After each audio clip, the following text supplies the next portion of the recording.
오늘은 에베소서 5장 9절의 말씀을 갖고 그리스도를 경외하기 때문에 라는 제목으로 함께 하나님 말씀을 나누도록 하겠습니다. 오늘 성경은 우리 모두에게 그리스도를 두려워하는 마음으로 서로에게 순종하라고 말합니다. 아무런 생각 없이 그냥 은혜라고 생각을 하고 말씀을 읽어 나가면 그냥 읽고 아멘 하게 되지만 사실은 이 말씀은 좀 이상한 말씀입니다. 그리스도를 두려워하는 마음으로 서로에게 순종하라. 일반적으로 모든 사람들은 두려워하는 존재에게 순종을 합니다. 말 그대로 그가 두렵기 때문이지요. 그런데 오늘 성경은 우리에게 그리스도를 두려워함으로 그리스도에게 순종하라 하지 않고 서로에게 순종하라고 말합니다. 참으로 이상한 전개이지요. 두려움의 대상이 따로 있고 그 두려움으로 인해서 순종해야 하는 대상이 따로 있는 것입니다. 이는 우리의 관계 안에서 순종의 동기가 우리에게 있지 않고 그리스도에게 있다는 것을 우리 모두에게 말씀해 주는 것입니다. 우리가 순종하는 우리의 순종의 동기는 그리스도 예수께 있습니다. 우리가 서로에게 순종해야 할 이유가 서로에게 있지 않고 그리스도께 있습니다. 서로가 서로에게 복종해야 할 동기는 바로 그리스도 예수인 것입니다. 그런데 여기서 서로에게 복종하라, 서로에게 순종해라 이렇게 말하면 조금 그 단어가 풍기는 뉘앙스가 좀 거부감이 있는데 유진 피터스는 성도들을 위한 성경 번역인 메시지에서 이렇게 번역을 했습니다. 그리스도를 경외하는 마음으로 서로 예의 바르고 공손하게 대하십시오. 우리가 서로에게 또한 세상 속에서 예의 바르고 친절하고 몸가짐과 언행을 삼가고 겸손해야 하는 이유가 있습니다. 그것은 우리 모두가 그리스도를 경외하기 때문입니다. 이것이 우리의 모든 행위의 동기이고 이것이 우리의 모든 행위의 원인입니다. 이 말씀은 단순히 도덕적이고 윤리적인 기준을 언급하는 것이 아닙니다. 세상의 모든 행위의 동기는 윤리와 도덕이어야 한다고 말을 하지요. 하지만 성도의 동기는 윤리와 도덕이 아닙니다. 신앙생활을 오래 하면 오래 할수록 그가 윤리적인 존재가 되는 것은 2차적인 문제입니다. 도덕적인 삶을 살아가는 것도 2차적인 결과입니다. 그에게 있어서 모든 행동의 동기는 그리스도를 경외함입니다. 사도는 술 취하지 않은 사람들, 그래서 지금 성령 충만한 사람들에게 오늘의 이 말씀을 전하고 있는 것이에요. 도덕적으로 윤리적으로 살아야 한다고 윤리 시간에 이야기하는 것이 아니라 술 취하지 않고 이제는 성령 충만한 삶을 살아가고자 하는 그 사람들에게 바로 오늘의 이 말씀을 증거하는 것입니다. 우리는 이미 앞에서 술 취하지 말고 성령 충만을 받으라는 말씀을 나누었습니다.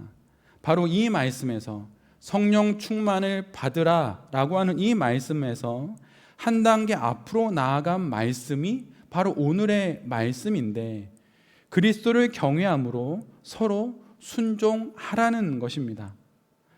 여러분은 성령 충만을 무엇이라고 생각하십니까? 성령 충만한 자는 방언과 신비를 이야기하는 사람이 아닙니다. 하나님의 음성을 듣는다고 말하고 천국을 본다고 말하는 사람이 아닙니다. 성령 충만한 사람은 그리스도를 경외하는 사람입니다. 만약 그가 참으로 성령 충만하다면 그는 그리스도 예수를 참으로 경외하는 사람이 되어야 하는 것입니다. 성령 충만한 자에게 나타나는 성령의 충만은 그리스도를 경외하는 것입니다. 그리스도를 두려워하는 것이에요.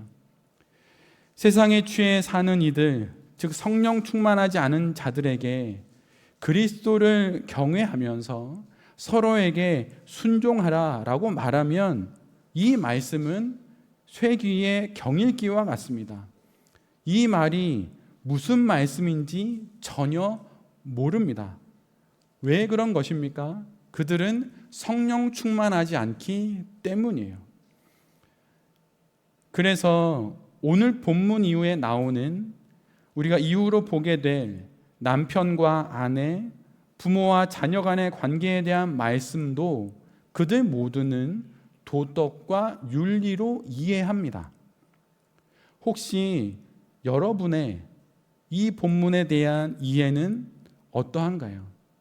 도덕과 윤리로서 남편과 아내, 부모와 자식 간의 그 관계의 내용을, 그 말씀을 이해하고 있는 것은 아닌지, 그러한 것이 아니라 성령 충만한 자가 그리스도를 경외함으로 말미암아 서로에게 순종할 수 없지만 순종하는 것입니다. 이 말씀 위에 그 모든 관계가 놓여 있음을 모르기에 이 말씀을 윤리와 도덕으로 이해하는 것이에요. 화성에서 온 남자, 금성에서 온 여자, 이런 책에서 이해하게 하는 식으로 부부의 관계와 또 부모 자식 간의 관계를 이해하는 것입니다. 그런데 그러한 것이 아닙니다. 성경을 읽다 보면 특별히 그러므로 라고 하는 접속사가 자주 등장하는 것을 볼 수 있습니다. 그 이유는 모든 것의 원인이 앞에 나오고 그 다음에 그 원인으로부터 비롯된 일들이 뒤에 이어지기 때문입니다. 오늘 본문도 마찬가지입니다. 그래서 오늘 본문은 이렇게 말씀드릴 수 있어요. 그리스도를 경외하라. 그러므로 서로 순종하라. 이 말씀을 우리 모두가 잘 기억해야 합니다. 그리스도를 경외할 때만이 우리는 서로에게 순종할 수 있습니다. 이 말씀에서 우리 모두는 하나님의 귀한 지혜와 지식을 깨달으면서 이후로 우리가 어떻게 경외의 삶을 살아갈 수 있는지 몇 가지를 알아보려고 합니다. 첫 번째로 이 말씀에서 우리 모두가 가장 먼저 기억해야 하는 것은 하나님을 경외해야 한다는 것이에요. 인간은 경외하도록 창조되었습니다. 인간으로 태어난 모든 이들은 반드시 무엇인가를 경외하며 살아갑니다. 모든 인간은 그의 전인생을 통해 반드시 경외하며 살아갑니다. 그 이유는 다른 것에 있지 않고 인간이라는 존재 자체가 경외하도록 창조되었기 때문입니다. 자기 자신을 경외할 수 있습니다. 모든 것의 중심이 자기 자신입니다. 또는 돈을 경외할 수도 있습니다. 아니면 성공이든 학벌이든 아니면 명예이든 그 무엇이든 간에 모든 인간은 경외하며 살아갑니다. 경이로운 장면과 감탄사 가득한 상황 앞에서 사람들은 누구나 압도되는 경험을 하죠. 경외감을 갖는 것입니다. 그런데 바로 그 경외감으로 우리 모두가 가장 먼저 경외해야 할 대상은 내 자신도 아니고 돈도 아니고 명예와 권력도 아니며 성공도 아니고 학벌도 아니고 오직 하나님입니다. 성경은 잘못된 경외심의 대표들을 여러 곳에서 이야기하고 있습니다. 가장 대표되는 것이 출애굽기 32장에 기록된 금송아지 사건이죠. 모세가 하나님의 계명을 받기 위해 시내산에 올라갑니다. 그런데 그 시간이 길어지자 이스라엘 백성들은 스스로 금송아지를 만듭니다. 스스로 경외의 대상을 만듭니다. 하나님은 산 위에서 위대한 하나님이라는 것을 증명해 보이시고 계신데 이스라엘 백성들은 산 밑에서 금송아지를 만들고 있는 것입니다. 잘못된 경외심은 어떻게 됩니까? 결국 하나님이 아닌 다른 피조물을 경외하다가 그들 모두는 망하고 맙니다. 잘못된 경외심은 하나님이 아닌 다른 피조물을, 창조주가 아닌 피조물을 경외하는 것으로 변형시킵니다. 달리 말하면 마땅히 찬양을 돌려야 할 곳에 찬양을 돌리지 않고 찬양을 올려야 할 아무런 이유가 없는 것에 찬양을 돌리는 것입니다. 성도의 신앙생활의 본질은 바로 하나님을 향한 그 경외심을 회복하는 것입니다. 그 무엇도 아닙니다. 단 하나, 오직 하나님을 향한 그 경외심을 회복하는 것이 바로 성도의 신앙생활의 본질입니다. 내 삶의 모든 영역에서 하나님을 향한 경외심을 되찾는 것, 그 경외심을 회복하는 것, 그것이 바로 우리가 우리의 온 힘을 기울여서 해야 할 바로 그 일인 것입니다. 여러분은 지금 무엇을 경외하고 계십니까? 성경은 우리 모두에게 하나님을 향한 경외심을 회복한 그 모든 인생이 얼마나 축복된 삶을 살았는지를 증거해 주고 있습니다. 하나님을 경외함으로 삶의 모든 것들이 제자리를 찾아가고 이로 인하여서 들어가든지 나오든지 그 어느 곳에 가든지 한없는 하나님의 축복을 받는 사람들의 인생이 성경에 기록되어 있습니다. 그 경외의 삶이 바로 우리가 살아야 하는 삶인 것입니다. 만약 참으로 하나님을 경외한다면 우리의 삶은 완전히 달라질 것입니다. 정말 다 달라질 것입니다. 우리의 선택, 우리의 결정, 우리의 말투, 우리의 눈빛, 그 모든 것들은 완전히 바뀌게 될 것입니다. 우리가 매일 아침 말씀을 묵상하고 잠자리에 들기 전 기도하는 이유가 무엇입니까?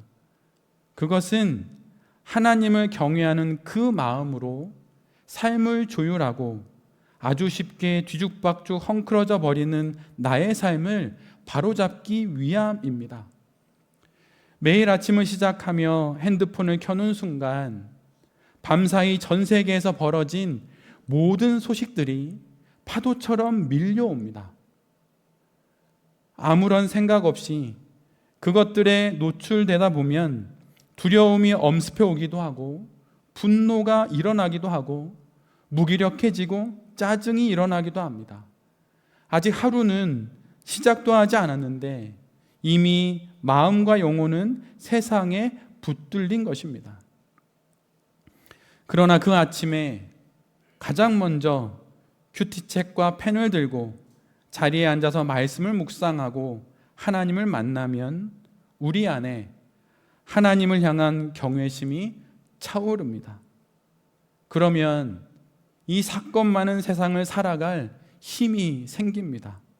믿음이 생기고 소망이 생깁니다. 하나님을 경외함으로 삶이 제자리를 찾아가고 나의 영혼도 그 중심을 잡아가는 것입니다. 하나님을 향한 경외가 있는 자리에는 질서가 있고 소망이 있으며 꿈이 있습니다. 우리의 헝클어져 버린 삶의 그 수많은 무질서는 단 하나, 하나님을 향한 그 경외심이 없기 때문입니다. 하나님을 향한 그 경외심으로 중심을 잡으면 영혼은 질서를 찾아가기 시작합니다. 나의 마음은, 나의 중심은 그 자리를 찾아가게 됩니다. 그러면서 비로소 꿈을 꾸고 비로소 소망을 이야기하며 하나님께 그 모든 것들을 간구할 수 있게 되는 것입니다. 반면에 하나님을 향한 경외심이 사라진 곳에는 금송아지 사건과 같은 죄의 역사가 있습니다. 여러분, 간음과 음란은 왜 일어나는 것입니까? 그것은 경외심의 문제입니다. 하나님께서 우리 육체를 지으신 창조주이시며 우리의 육체와 감정, 정신과 영혼을 다스리시는 주인이라는 사실을 잊어버리면 쾌락을 얻는데 몸을 사용하게 되어 있습니다. 재물에 관한 건 역시 경외심의 문제입니다. 우리가 가진 모든 것들을 하나님께서 제공해 주셨다는 것을 알면 그 모든 것들이 하나님으로부터 공급되었다는 것을 잊지 않는다면 우리 모두는 선한 청지기가 되어서 신실하게 돈을 벌고 하나님이 주신 돈을 잘 관리하려 노력할 것입니다. 여러분, 이 문장을 잘 기억하십시오. 경외심을 잃은 행위가 불순종이고 경외심을 잃은 말이 불평이며 경외심을 잃어버린 마음이 불안이고 경외심을 잃은 믿음이 바로 불신인 것입니다. 불순종이든 불평이든 불안이든 불신이든 그 모든 것들은 경외심을 잃어버렸기 때문에 우리 안에 나타나는 것입니다. 우리가 불순종하는 이유가 무엇입니까? 불순종의 행위를 하는 이유가 무엇입니까? 경외심을 잃어버렸기 때문입니다. 살아가는 모든 것에 대해서 불평을 끊임없이 이야기하는 이유가 무엇입니까? 그것도 역시 경외심을 잃어버렸기 때문입니다. 우리 마음이 하루에도 수십 번 불안의 강을 오가는 이유가 무엇입니까? 그 마음이 하나님을 향한 경외심을 잃어버렸기 때문입니다. 우리의 믿음이 결국 실족하여 넘어지는 이유가 무엇입니까? 하나님을 향한 경외심을 잃어버렸기 때문입니다. 우리가 겪는 모든 일들은 결국 하나님을 향한 그 경외심을 잃어버렸기에 나타나는 일들입니다. 우리가 매일 함께 묵상하는 역대하의 말씀에는 하나님을 경외하는 왕들이 나오는 반면에 그 경외심을 잃어버린 왕들이 나오기도 합니다. 그들은 하나님에 대한 경외의 마음을 잃어버리고 결국 불순종합니다. 하나님을 경외하지 않으니 매사에 불평합니다. 하나님, 적군이 몰려왔어요. 도와주지 않으십니까? 그러다가 결국 이방 나라의 힘을 의지합니다. 그리고 하나님 경외의 마음을 잃어버리니 불안하다가 결국은 불신에 이르고 마는 것입니다. 그래서 그들은 다른 경외의 대상을 찾아 그것을 경외하다 결국 멸망하고 맙니다. 하나님을 경외하십시오. 그 경외를 통해 우리는 하나님 앞에서 축복된 인생을 살아가게 될 것입니다. 특별히 사랑하는 돌베 교회 어린 자녀들에게 권면합니다. 공부를 하고 또 우리 해주는 발레를 하는데 공부를 하기 전에 발레를 하기 전에 여러분 꼭 기도하십시오. 그리고 집에서 공부를 하게 된다면 공부하기 전에 꼭 그날의 성경을 읽고 기도하고 공부하십시오. 여호와를 경외하는 것이 지혜와 지식의 근본입니다. 이것을 앞글자만 따서 여경지근의 은혜라고 말해요. 여호와를 경외하는 것이 지혜와 지식의 근본입니다. 그렇게 한다면 하나님께서 여러분이 지금 생각하고 있는 그곳보다 더 멀리, 더 높이 반드시 인도하실 것입니다. 대학을 가고 대학원을 졸업해도 평생 하는 것이 공부입니다. 하나님을 경외하지 않는 공부는 우리를 수시로 실족해 합니다. 뜻대로 되지 않는 공부, 뜻대로 되지 않는 나의 이 움직임, 제대로 나오지 않는 성적 등이 늘 마음을 흔들지요. 그러나 하나님을 경외하며 하는 공부와 그 모든 것들은 반드시 우리 모두를 계속 앞으로 나아가게 할 것입니다. 그래서 여러분이 소망하고 여러분이 예상하는 그곳보다 더 멀리 가게 하십니다. 여러분, 이 사실을 잊지 않기를 바랍니다. 여호와를 경외하는 것이 여러분이 꿈꾸는, 소망하는, 계획하는 그 인생보다 더 높이, 더 멀리 나아갈 수 있는 유일한 길입니다. 여호와를 경외하십시오.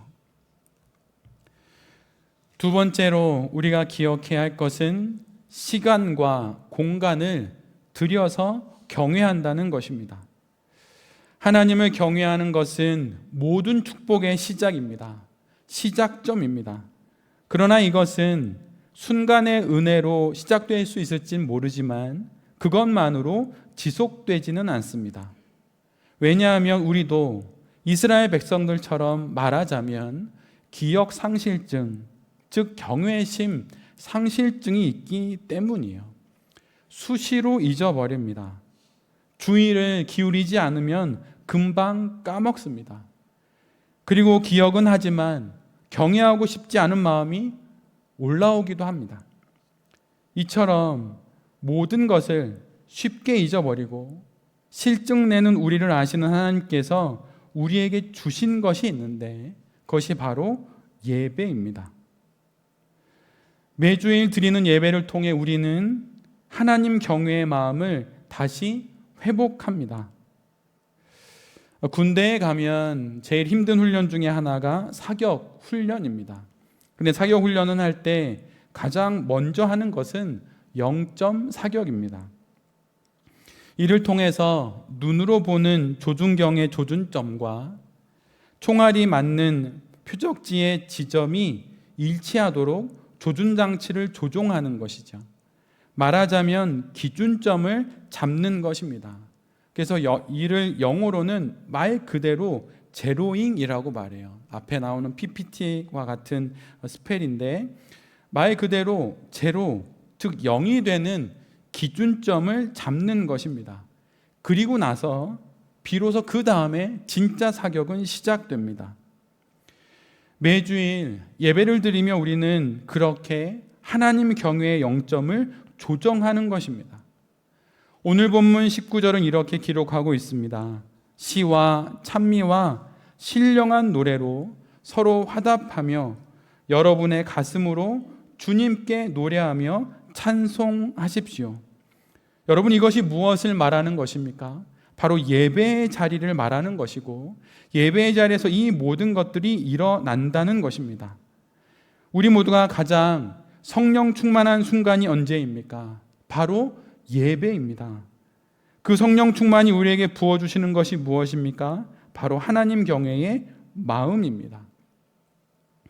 예배의 자리를 사모하고 또한 예배를 위해 기도하며 6일을 보내다 주일에 예배를 드릴 때마다 분명 하나님께서 우리 모두에게 하나님 경외의 마음을 지속해 하실 것입니다.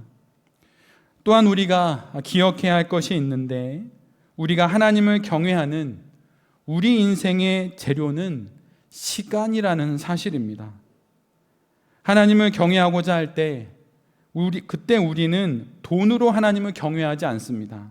하나님 가난하지 않으십니다.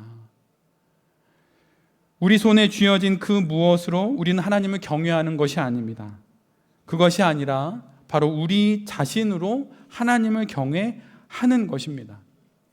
앞에 나오는 로마서 12장 1절의 말씀을 한번 눈으로 읽어보십시오. 제가 읽어드립니다.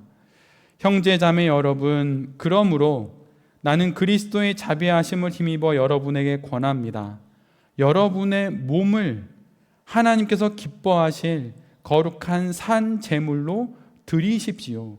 이것이 여러분이 드릴 합당한 예배입니다. 우리 자신이 하나님께 드릴 수 있는 예배, 하나님이 기뻐 받으시는 예배가 무엇입니까? 그것은 바로 우리 자신입니다.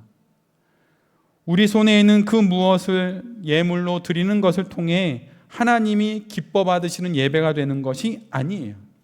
우리 자신이 예물입니다. 우리가 하나님을 경외하는 것은 바로 그 몸을 드리는 것입니다. 하나님은 여러분의 몸을 원하십니다. 여러분의 인생을 원하십니다. 우리의 몸은 당연히 시간과 공간의 조건 속에 놓이게 됩니다. 바로 그 시간과 공간을 하나님께 내어드리는 것이 바로 하나님을 경외하는 것입니다. 하나님은 늘 언제나 우리의 존재를 원하시지 우리가 갖고 있는 우리의 소유를 원하시지 않습니다. 하나님께서 우리의 소유를 원하시는 것은 그 소유가 우리의 존재를 드리는 방편이 될 때입니다. 그때 소유를 통해 우리의 존재를 원하시는 것이지 존재를 드리지 않고 소유를 드림으로 하나님께서 그거를 받으시는 것이 아닌 것이에요. 유진 피터슨이 번역한 로마서 12장 1절의 말씀을 제가 읽어드릴 테니 한번 잘 보십시오. 뜻을 분명히 하기 위해서 길게 번역했는데 그 중에서 일부만 제가 읽어드립니다. 그러므로 나는 이제 여러분이 이렇게 살기를 바랍니다. 하나님께서 그러한 여러분을 도우실 것입니다. 여러분의 매일의 삶, 일상의 삶, 자고 먹고 일하고 노는 모든 삶을 하나님께 헌물로 드리십시오. 문화에 너무 잘 순응하여 아무 생각 없이 동화되어 버리는 일이 없도록 하십시오. 대신에 여러분은 하나님께 시선을 고정하십시오. 그러면 속에서부터 변화가 일어날 것입니다. 하나님을 경외한다면 여러분 자신을 드리십시오. 여러분의 시간과 여러분의 그 몸을 하나님께 드리십시오. 그것이 하나님을 경외하는 것이고 그것이 하나님 경외를 지속해 하는 방법입니다. 예전에 우리 교회에서 했던 기도 모임이라고 하는 이름의 모임이 있었습니다. 기도에 관한 내용을 함께 배우는 그런 과정이었는데 그 모임의 가장 첫 번째 과제는 집에 기도의 공간을 만드는 것이었어요. 이것이 하나님을 경외하는 방법이기 때문입니다. 여러분, 여러분의 공간에 하나님 경외의 공간을 만드십시오. 그것이 경외하는 것이고 그 공간을 드림으로 우리는 마침내 입으로가 아니라 우리 몸과 우리의 인생과 우리 자신으로 하나님을 경외하는 것입니다. 입 발린 말, 손에 들린 예물, 그런 것으로 하나님을 경외하는 것이 아닙니다. 결코 아닙니다. 또한 전날 저녁, 다음날 아침에 일어나 가장 먼저 내가 앉을 기도의 자리를 정리하고 기도의 시간을 정하고 자는 것이 하나님을 경외하는 것입니다. 그리고 다음날 일어나 잠깐 정비를 하고 가장 먼저 그곳에 앉는 것이 하나님을 경외하는 것입니다. 말씀 묵상이든 기도든 그렇게 할 때만이, 그렇게 시간과 공간을 들여 주님을 경외할 때만이 참된 경외를 우리가 하는 것이에요. 정리된 저녁이 거룩한 아침을 시작해야 합니다. 정리된 주말이 거룩한 주일을 맞이하게 하는 것이에요. 이렇게 시간을 드리고 공간을 드리는 것이 곧 하나님을 경외하는 것입니다.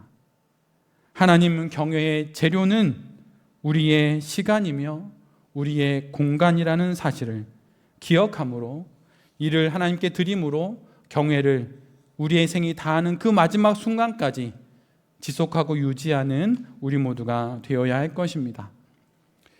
마지막 세 번째는 지금도 하나님은 우리의 경외심을 되찾기 위해 싸우신다는 사실입니다. 우리가 하나님을 더욱 잘 경외하는 것이 여러분 무엇입니까? 그것이 곧 성화입니다. 성화, 즉 더 거룩한 삶은 올바른 신학 지식과 규칙을 배우고 그것을 실천하는 것을 넘어섭니다. 우리는 늘 우리 스스로에게 다음과 같은 두 가지 질문을 날마다 던져야 합니다. 하나님은 지금 이곳에서 무엇을 하고 계실까? 그리고 이 질문도 또한 던져야 합니다. 나는 그것에 어떻게 반응해야 할까? 이 질문에 대한 대답의 과정이 곧 신앙 생활입니다. 그리고 그 중심에 하나님에 대한 경외심이 있습니다. 하나님은 지금도 우리의 경외심을 되찾기 위해서 싸우고 계십니다. 쉽게 눈에 보이는 것들의 마음을 빼앗겨 두려워하며 하나님이 아닌 것에 현혹되어 그것들을 경외하려는 우리를 대신하여 싸우고 계십니다.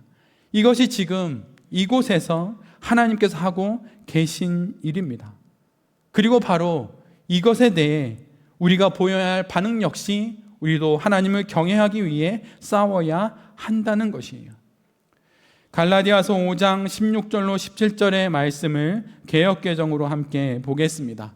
앞에 나오는 말씀을 한 목소리로 우리가 봉독하도록 하겠습니다. 함께 봅니다. 시작. 내가 이르노니 너희는 성령을 따라 행하라. 그리하면 육체의 욕심을 이루지 아니하리라. 육체의 소욕은 성령을 거스르고 성령은 육체를 거스르나니 이 둘이 서로 대적하므로 너희가 원하는 것을 하지 못하게 하려 함이니라. 바로 오늘도 우리 안에 있는 성령 하나님께서 육체의 소욕을 따라 걸어가는 우리의 인생을 부여잡으시며 하나님께서 그 경외심을 되찾기 위해 싸우고 계신 것입니다. 이 싸움에 우리 모두가 동참해야 합니다. 이 싸움에 우리의 인생의 모든 승부가 달려 있습니다. 여러분이 살고 싶은 그 인생을 살아가지 못하는 이유가 무엇입니까? 바로 이 경외심의 싸움터에서 지기 때문입니다. 하나님을 경외해야 되는 그 자리에서 여전히 나를 옥죄고 있는 재정적인 어려움과 육체적인 어려움과 관계의 속박 가운데 끊임없이 붙잡혀 하나님 아닌 것을 경외함으로 그것을 풀어갈 수 있다고 여기는 그 일을 통하여서 우리가 하나님 앞에서 아름다운 인생을 살아가지 못하는 것입니다. 오늘도 지금 여기서 하나님을 향한 마땅한 경외심을 되찾기 위해 싸우시는 그 하나님 곁에서 우리 모두도 싸울 수 있는 그 선한 용사들이 될 수 있기를 간절히 바랍니다. 그렇게 주의 경외심을, 주를 향한 경외심을 되찾게 될 때에 우리 이 땅에서 참으로 아름다운 인생, 내가 그토록 꿈꾸는 거룩하고 경건하고 신실한 그 인생을 우리 모두는 살아갈 수 있게 될 것입니다. 우리 신앙 인생의 모든 것들이 하나님을 경외하는 것에 달려있음을 기억하십시오. 하나님을 경외해야 합니다. 이것이 우리가 우리의 한 번뿐인 인생을 잘 살아갈 수 있는 단 하나의 유일한 길입니다. 그리고 하나님을 경외한다는 것은 말의 고백이 아니라 마음의 순간의 감동이 아니라 우리의 시간과 우리의 공간을 그분께 드리는 것입니다. 예물과 같이 거룩히 구별하여 주님께 드리고 때 우리의 하나님을 향한 그 경외가 유지될 것입니다. 그리고 오늘도 성령 하나님께서 우리에게 오셔서 우리 안에서 우리를 성령 충만케 하시면서 오늘도 여전히 하나님을 향한 그 경외를 되찾기 위해 싸우신다는 그 사실을 기억하면서 그 싸움에 동참하는 여기에 있는 우리 모두가 되기를 간절히 바랍니다. 여기 계신 모든 성도님들과 이 말씀을 전하는 제 자신이 오직 한 분 하나님만을 경외함으로 이 땅에서 참으로 아름다운 인생을 살아갈 수 있게 되기를 간절히 기도드립니다. 아멘.